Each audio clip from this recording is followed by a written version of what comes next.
અમદાવાદમાં જીએસટી પર જીસીસીઆઈના પ્રમુખ સંદીપ એન્જિનિયરે પ્રેસ કોન્ફરન્સ કરી જીએસટીના ફેરફારોને લઈને જીસીસીઆઈએ આભાર વ્યક્ત કર્યો છે।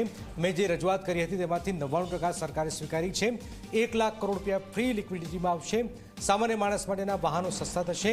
નાની ગાડીઓમાં રાહત મળતા જ ગ્રાહકોને ફાયદો થશે। આ વાત પણ તેમણે કહી છે।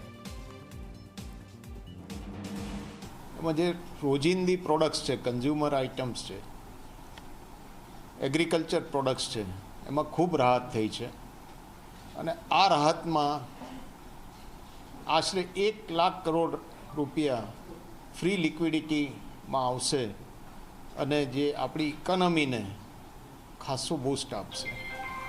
અત્યારે ઇકોનોમીની જ્યારે ક્રંચની વાત થતી હતી ત્યારે સરકારે આગળ આવીને જે આ સ્ટેપ લીધું છે, સિમ્પ્લિફિકેશન ઓફ સ્ટ્રક્ચર, 5%, 18% અને 40%,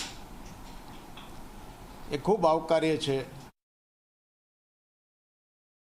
એમાં જે રોજિંદી પ્રોડક્ટ્સ છે, કન્ઝ્યુમર આઇટમ્સ છે, એગ્રીકલ્ચર પ્રોડક્ટ્સ છે, એમાં ખૂબ રાહત થઈ છે અને આ રાહતમાં આશરે 1 લાખ કરોડ રૂપિયા ફ્રી લિક્વિડિટીમાં આવશે અને જે આપણી ઇકોનોમીને ખાસો બૂસ્ટ આપશે।